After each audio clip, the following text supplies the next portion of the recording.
Let's talk about the TinySA design. This is the block diagram that's provided in the wiki on the tinysa.org webpage. There's a low input, which goes into a step attenuator, a digital attenuator, goes into a low-pass filter, then it goes into an external mixer, then it goes into a bandpass filter, then it goes into a switch. So the switch either provides a path so it goes into a receiver, or you can send a transmitter back the other way, okay? So you can have an output on the low side, or you can have an input on the low side. Now, these two chips, this receiver and transmitter, that's one chip, okay? So those are actually in one chip. There's a microprocessor to handle the whole thing and a display, all right? On the high side comes in and goes right into a switch. And again, you can either go to receive and transmit, and again, this is one chip, okay? So you can bring in signals and you can receive them, or you can transmit signals to the output with this switch. And there's also a cal generated that allows you to hook the low and the high together to play games and see if the thing's working, okay? And also used to calibrate the levels when you do the calibration. This is also part of this chip, okay? So this is all inside one chip, and this is inside a second chip. And these two chips are the same type of chip, okay? So I have not been able to find a schematic for this thing. There are some old schematics online for something that was called the TinySA, and then they said, no, we'll call it the simple SA, because the TinySA is going to be the thing that's going to be sold as a commercial product, so we'll rename the simple SA. At least I think that's the story. Anyway, parts of this can be used, and parts of it cannot be used. So what I did was I traced out the circuit board. All right, so here you go. I think you can see that on camera now. All right, so let's go starting from the low input. Let's see, should we zoom in a little bit? Let me try to. I think that's a little bit better. Okay, so we'll come in on the low input. It's capacitively coupled, so protects you from any DC. It goes into the step attenuator. This is 0 through 31 dB of attenuation. Then it goes into a low-pass filter, and it is designed like this. All right.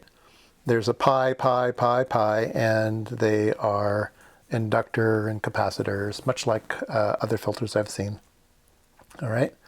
And then that goes into an attenuator.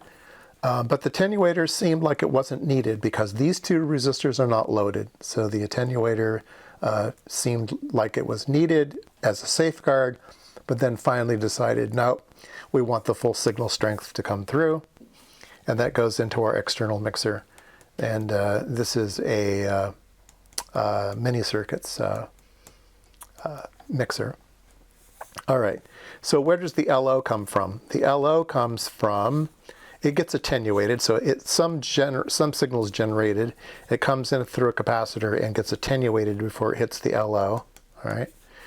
And that comes from this chip here, and this chip has a transmit function, and that transmit function gets filtered and then sent into the LO, okay? So this does the sweeping. This transmitter sweeps the frequency for the function generator, or the spectrum analyzer. Okay, so that's the first mixer. This is the first conversion. This converts it from 0 to 350 megahertz to a fixed frequency of 433.9 megahertz, okay? And that was chosen because of availability of SAW filters. So there's going to be a SAW filter of 433.9 and a second SAW filter exactly the same frequency. So the output of the mixer goes through an attenuator, and then it goes through a low-pass filter, and then it goes through one of the SAW filters. It goes through another filter, a pi filter, goes through the second SAW filter, goes through another pi filter, and then goes to a switch. Okay, so the switch, if it's in receive mode, the switch goes through some more filtering and goes to the receive portion of the chip. The low side can also be a transmitter. And so there's a transmit function. Remember, each one of these chips has a receive function and a transmit function. So the transmit function comes out. You can close the switch and you can have this transmit. Now, this must have to be locked down to 433.9. So this 433.9 comes around back this way, gets mixed with the IF frequency, the LO frequency here, and then makes it through this and comes out. Okay, so that's how the output. So there's a switch to go transmit and receive on the low, and a switch for transmit and receive on the high. And then there are these two magic chips. All right, this is the magic chip, the SI4432. The 2 is the one that's being used, and it has a frequency range of 240 to 930 megahertz, and it is a pretty fancy chip. So here's its block diagram. So I told you that each chip has a transmit function and a receive function. This is the transmit function, and this is the receive function. So in transmit mode, the signal comes this way. There's a phase lock loop and everything. This particular chip also goes to a 30 megahertz oscillator. Okay, so that's the master clock of everything. Okay, that master clock comes in here. It generates on this I/O pin. It generates a cal signal. Another pin, it generates, I think, a 48 megahertz for the CPU.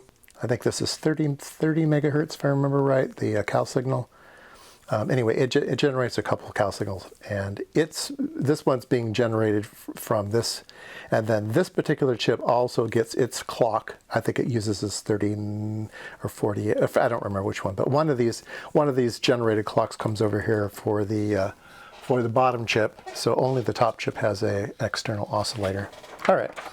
So this has an internal oscillator, but an external one's being used. All right, so there's a VCO that allows you to do transmitting. Inside of the chip, there's a mixer. So there is a receive path. So you can come in, you can mix, and then go into an ADC. So in the circuit diagram here, we have a first conversion done externally, but there's a second conversion that's done internally, and that generates an internal frequency of IF of 870 kilohertz. That's the second conversion. So the first conversion goes down to 499.3 megahertz, and the second conversion goes down to 870 kilohertz. That goes inside an ADC. Then that goes through digital filtering. So all of the variable bandwidth IF filters are actually all done in DSP land, all done in software. All right. So and the second conversion is done here. Now, if you look at the top section, when you use it, there is no filtering, there is no SAW filters, there is no external conversion and everything. It all just runs right into the chip, just goes right into the receive section of the chip. There's a whole bunch of inductors and capacitors and stuff here that I didn't bother tracing out because it's all part of the data sheet. If you go look at the data sheet, you'll see all of the L's and C's that you have to put around this thing to make it work right. So you can just read that for yourself and figure things out. All right. So on the high pass, the high connector, the one that's good from, I think, 240 megahertz to 9 something megahertz, that probably matches the data sheet directly, right? The data sheet says, 240 to 930. So that should be the upper high range. So that's coming in directly, and there's only one conversion. So there's not a first conversion, second conversion. There's only a first conversion. So that's knocked down and goes into here. And there's no IF filtering or anything like that. So that's why the high side is quite dirty, because it all has to be done in software. it came for free. I mean, you know, kudos to the design team. It comes for free, so why not use it? But that's how the high side works, and that's why it's not as good as the low side.